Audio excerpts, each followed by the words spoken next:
ഹിസ്ബുള്ളയും ലെബനനും വെടിനിർത്തൽ കരാർ അട്ടിമറിച്ചുവെന്ന് Israel. Lebanese സൈന്യം തന്നെ സൈനിക രഹസ്യങ്ങൾ ഹിസ്ബുള്ളയ്ക്ക് വേണ്ടി ചോർത്തി നൽകി. വെടിനിർത്തൽ കരാർ പ്രകാരമുള്ള ഒരു ഇടപെടലും ലെബനീസ് ഭരണകൂടമോ ലെബനീസ് സൈന്യമോ നടത്തിയിട്ടില്ലെന്നും ഇസ്രായേൽ കുറ്റപ്പെടുത്തുന്നു. ഇതിൻ്റെ ഭാഗമായി വെടിനിർത്തൽ കരാർ ബോധപൂർവം ഇസ്രായേലും മറികടക്കുകയാണ്. ജനുവരി മാസം 26-ന് തെക്കൻ ലെബനനിൽ നിന്ന് ഇസ്രായേലി സേന പിന്മാറേണ്ടതായിരുന്നുവെങ്കിലും അത് വീണ്ടും കുറേ ദിവസം കൂടി നീട്ടുകയാണ് ഇസ്രായേലി സേന. ഫെബ്രുവരി 15-ന് ശേഷം മാത്രമേ ലെബനനിൽ നിന്ന് ഇസ്രായേലി സേന പിന്മാറുകയുള്ളൂ എന്നാണ് ഇപ്പോൾ ഇസ്രായേലി സേന എടുത്തിരിക്കുന്ന നിലപാട്. നേരത്തെ 50 ദിവസം നീണ്ട യുദ്ധത്തിനൊടുവിലായിരുന്നു ഇസ്രായേൽ ഹിസ്ബുള്ള വെടിനിർത്തൽ കരാർ യാഥാർത്ഥ്യമായത്. അമേരിക്കയുടെയും ഈജിപ്തിൻ്റെയും ഖത്തറിൻ്റെയും ഒക്കെ സമ്മർദ്ദത്തിനൊടുവിലാണ് ഒരു വെടിനിർത്തലിന് ഇസ്രായേൽ തയ്യാറായതും. അതേസമയം വെടിനിർത്തിയ സമയത്ത് ലെബനനും ഇസ്രായേലും തമ്മിലുണ്ടാക്കിയ ഒരു വളരെ നിർണായകമായ കരാറുണ്ടായിരുന്നു. 60 ദിവസത്തെ സാവകാശത്തിനൊടുവിൽ ഇസ്രായേൽ ലെബനനിൽ നിന്നും പൂർണ്ണമായും പിന്മാറും. അതേസമയം തെക്കൻ ലെബനൻ്റെ പരിപൂർണമായ നിയന്ത്രണം ലെബനീസ് സൈന്യം നേരിട്ട് ഏറ്റെടുക്കണം.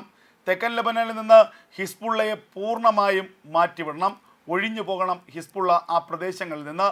ലിറ്റാനി നദിക്ക് അക്കരെ മാത്രമേ ഹിസ്ബുള്ളയുടെ സാന്നിധ്യം ഉണ്ടാകാൻ പാടുള്ളൂ. തെക്കൻ ലെബനനിൽ പൂർണ്ണമായും ലെബനീസ് സൈന്യത്തിൻ്റെ നിയന്ത്രണമുണ്ടാകണം. അവിടെ 10ഓളം ചെക്ക് പോസ്റ്റുകൾ ലെബനീസ് സൈന്യം സ്ഥാപിക്കണം. 10,000-ഓളം ലെബനീസ് സൈനികരായിരിക്കണം തെക്കൻ ലെബനൻ്റെ നിയന്ത്രണം ഏറ്റെടുക്കേണ്ടത്. ഈ മേഖലകളിലൊന്നും തന്നെ ഹിസ്ബുള്ളയുടെ സാന്നിധ്യം ഉണ്ടാകില്ല എന്ന് ഉറപ്പായിരിക്കണം ലെബനീസ് സൈന്യം നൽകേണ്ടത്. ഇതായിരുന്നു പ്രധാനപ്പെട്ട കരാറിലെ നിർദ്ദേശങ്ങൾ.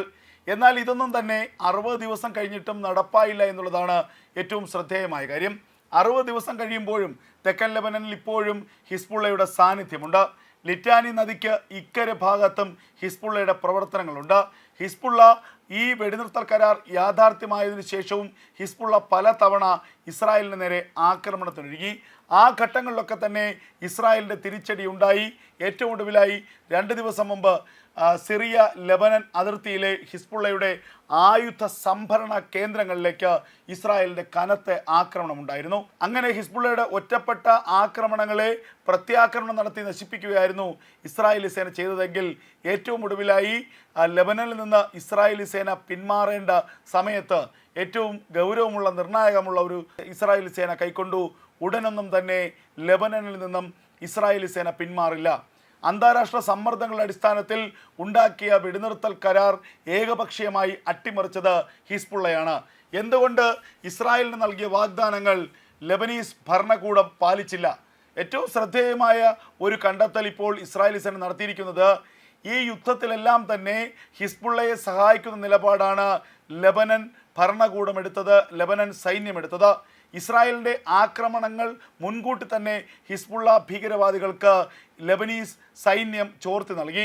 എവിടെയൊക്കെയാണ് ഇസ്രായേലി സൈന്യം ആക്രമിക്കാൻ പോകുന്നത്, ഏതൊക്കെ മേഖലകളിലേക്ക് ഇസ്രായേലിൻ്റെ കരസേനയുടെ ഓപ്പറേഷൻ മുന്നോട്ട് പോകും, ഏതൊക്കെ മേഖലകളിൽ ഇസ്രായേലി സൈന്യത്തിൻ്റെ വ്യോമസേനയുടെ ബോംബിംഗ് ഉണ്ടാകും, ഇതൊക്കെ മുൻകൂട്ടി തിരിച്ചറിഞ്ഞ ലെബനീസ് സൈന്യം അത് ഹിസ്ബുള്ളയ്ക്ക് മറിച്ചു നൽകുകയായിരുന്നു, ഹിസ്ബുള്ളയെ അറിയിക്കുകയായിരുന്നു. അതിൻ്റെ അടിസ്ഥാനത്തിൽ വലിയ തോതിലുള്ള ആയുധങ്ങൾ സംരക്ഷിക്കാൻ ഹിസ്ബുള്ളയ്ക്കായി എന്നാണ് ഇപ്പോൾ ഇസ്രായേലി സേന കണ്ടെത്തിയിരിക്കുന്നത്. ഇസ്രായേലിനോട് കൊടും ചതിയാണ് ലെബനൻ ചെയ്തത്. ആ ലെബനനോട് ഇനി ഒരു തരത്തിലുള്ള ന്യായീകരണവുമില്ല, ഒരു തരത്തിലുള്ള ദയാദാക്ഷിണ്യവുമില്ല എന്ന് ഇസ്രായേൽ വ്യക്തമാക്കുകയാണ്. ഹിസ്ബുള്ള എന്ന ഭീകര സംഘടനയ്ക്ക് വെള്ളവും വളവും നൽകി വളർത്തിയത് ലെബനീസ് ഭരണകൂടമാണ്. എന്നാൽ ഇസ്രായേലിൻ്റെ ആക്രമണ സമയത്ത് ലെബനീസ് ഭരണകൂടത്തിൻ്റെ ഭാഗത്ത് നിന്ന് ഇസ്രായേലിന് അനുകൂലമായ ചില നീക്കങ്ങളുണ്ടായിരുന്നു. അവർ വെടിനിർത്തൽ കരാറിലേക്ക് എത്തുന്ന ഘട്ടത്തിൽ തന്നെ ഇസ്രായേൽ ലെബനീസ് ഭരണകൂടത്തിൻ്റെ വാക്കുകൾ വിശ്വസിച്ചു എന്നുള്ളതാണ് യാഥാർത്ഥ്യം. കാരണം ലെബനനിൽ കൊടിയ ആക്രമണമാണ് ഇസ്രായേൽ നടത്തിക്കൊണ്ടിരിക്കുന്നത്. ഇത്രത്തോളം അതിരൂക്ഷമായ ആക്രമണത്തിൽ നിന്ന് ലെബനീസ് ജനതയെ രക്ഷിക്കേണ്ടത് ലെബനീസ് ഭരണകൂടത്തിൻ്റെ ഉത്തരവാദിത്തമാണ്. അപ്പോൾ ഇസ്രായേലുമായി ഒരു വെടിനിർത്തൽ കരാർ ഉണ്ടാക്കുമ്പോൾ ഹിസ്ബുള്ള എന്ന ഭീകര സംഘടനയെ തള്ളിക്കളയുകയും ഇസ്രായേലിൻ്റെ സഹായത്തോടുകൂടി ലെബനൻ്റെ പ്രധാനപ്പെട്ട കേന്ദ്രങ്ങളായ ബെയ്റൂട്ടും തെക്കൻ ലെബനൻ അടക്കമുള്ള പ്രദേശങ്ങളിലെ നിയന്ത്രണം ലെബനീസ് ഭരണകൂടം ഏറ്റെടുക്കുകയും ചെയ്യുമെന്ന് ഇസ്രായേൽ വിശ്വസിച്ചിരുന്നു. അതിനുവേണ്ടി ഇസ്രായേലിൻ്റെ സഹായവും ഇസ്രായേൽ വാഗ്ദാനം ചെയ്തിരുന്നു. എന്നാൽ ഒടുവിൽ മാസങ്ങൾ പിന്നിട്ടപ്പോഴാണ് ഇസ്രായേലിന് ലെബനന്റെ കൊടും ചതി മനസ്സിലായത്.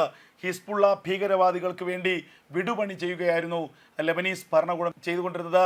ഹിസ്ബുള്ളയ്ക്ക് വേണ്ടി വെടിനിർത്തൽ കരാറിലെ നിബന്ധനകൾ അട്ടിമറിക്കുകയായിരുന്നു. തെക്കൻ ലെബനോനിൽ ഇപ്പോഴും സ്വൈരമായി വിഹരിക്കാൻ ഹിസ്ബുള്ള ഭീകരന്മാർക്ക് അവസരം നൽകിക്കൊണ്ട് ഇസ്രായേലുമായി ഉണ്ടാക്കിയ കരാറിൽ നിന്ന് ഏകപക്ഷീയമായി പിന്മാറുകയായിരുന്നു ലെബനീസ് ഭരണകൂടം ചെയ്തത്. ഇതിന് ശക്തമായ തിരിച്ചടി ഉണ്ടാകുമെന്ന് ഇസ്രായേൽ തന്നെ വ്യക്തമാക്കുകയാണ്.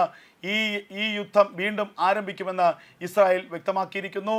ഹിസ്ബുള്ള ഭീകരവാദികൾക്ക് നേരെ അതിരൂക്ഷമായ ആക്രമണത്തിന് തയ്യാറെടുക്കുകയാണ് ഇസ്രായേലി സേന. തെക്കൻ ലെബനനിലെ വിവിധ കേന്ദ്രങ്ങളിലേക്ക് അധികം വൈകാതെ ആക്രമണം ഉണ്ടാകുമെന്നുള്ള വിവരം തന്നെയാണ് ഇപ്പോൾ പുറത്തു വരുന്നത്. അതേസമയം ഇസ്രായേലിന് നേരെ അതിരൂക്ഷമായ വിമർശനവുമായി 2 ദിവസം മുമ്പ് ഹിസ്ബുള്ള നേതാവ് നയീം ഖസീം രംഗത്ത് വന്നിരുന്നു. ഇസ്രായേൽ സേനയാണ് ഏകപക്ഷീയമായി വെടിനിർത്തൽ അട്ടിമറിച്ചത്. 100-ലധികം തവണ ഇസ്രായേലി സേന വെടിനിർത്തൽ കരാർ ലംഘിച്ചു എന്നാണ് നയീം ഖസീമിൻ്റെ വാദം. കാരണം വെടിനിർത്തൽ കരാർ യാഥാർത്ഥ്യമായ ശേഷവും തെക്കൻ ലെബനനിലെ ബെയ്റൂട്ടിലേക്ക് വിവിധ പ്രദേശങ്ങളിലേക്ക് ഇസ്രായേൽ ഒറ്റപ്പെട്ട ആക്രമണങ്ങൾ നടത്തിയിരുന്നു. ഈ ആക്രമണത്തിന് ഇസ്രായേൽ പറഞ്ഞ ന്യായീകരണം ഇസ്രായേലിന് നേരെ തൊടുത്തുവിടാൻ പാകത്തിൽ റോക്കറ്റ് ലോഞ്ചറുകൾ തയ്യാറാക്കി വച്ചിരിക്കുന്നു. ഇസ്രായേലിന് നേരെ ആക്രമണം നടത്താൻ മിസൈലുകൾ തയ്യാറാക്കി വച്ചിരിക്കുന്നു. ഇസ്രായേലിന് നേരെ ആക്രമണം നടത്താനുള്ള വലിയ പദ്ധതികൾ ഒരുക്കുന്നു. ഇത് തിരിച്ചറിഞ്ഞുകൊണ്ട് ഇസ്രായേലിൻ്റെ സ്വയം പ്രതിരോധത്തിൻ്റെ ഭാഗമായി ആ മേഖലകളിലേക്കൊക്കെ തന്നെ ഇസ്രായേലിൻ്റെ ആദ്യ ആക്രമണം ഉണ്ടാകുന്നു. ഇസ്രായേൽ ആ റോക്കറ്റ് ലോഞ്ചറുകളെയൊക്കെ തകർക്കുകയാണ്, ആ മിസൈൽ സംവിധാനങ്ങളെയൊക്കെ തകർക്കുകയാണ് ചെയ്തിരിക്കുന്നത്. അപ്പോൾ അതിർത്തി കടന്ന് ഒരു തരത്തിലുമുള്ള പ്രകോപനം ഇസ്രായേൽ ആഗ്രഹിക്കുന്നില്ല. ഇസ്രായേലിൻ്റെ വ്യോമാതിർത്തി ഭേദിക്കാൻ അല്ലെങ്കിൽ ഇസ്രായേലിന് നേരെ തിരിച്ചു വെച്ചിരിക്കുന്ന ഒരു റോക്കറ്റ് ലോഞ്ചിങ് മെഷീനുകളും അനുവദിക്കില്ല എന്ന് ഇസ്രായേൽ പറയുന്നു. അങ്ങനെ ഇസ്രായേൽ ആക്രമിച്ചു എന്ന് ഇസ്രായേൽ തന്നെ സമ്മതിക്കുന്നുണ്ട്. പക്ഷേ ആ ആക്രമണം സ്വയം പ്രതിരോധത്തിൻ്റെ ഭാഗമായുള്ള ആക്രമണമാണെന്ന് ഇസ്രായേൽ പറയുമ്പോൾ ഇസ്രായേൽ എന്ന രാജ്യം സ്വന്തം ജനതയ്ക്ക് കൊടുക്കുന്ന ആ ഒരു സെക്യൂരിറ്റി, സുരക്ഷ, അത് എത്രമാത്രം വലുതാണെന്ന് കൂടി നമ്മൾ ബോധ്യപ്പെടണം. അങ്ങനെ 60 ദിവസത്തെ ഇടവേളയ്ക്ക് ശേഷം വീണ്ടും ഇസ്രായേൽ ഹിസ്ബുള്ള യുദ്ധം പുനരാരംഭിക്കുമെന്നുള്ള വാർത്തകളാണ് പുറത്തു വരുന്നത്. ഏകപക്ഷീയമായി വെടിനിർത്തൽ കരാർ അട്ടിമറിച്ചു ഹിസ്ബുള്ളയെ സഹായിച്ചുകൊണ്ട് കൊടും ചതി ചെയ്തിരിക്കുന്നു ലെബനീസ് ഭരണകൂടം.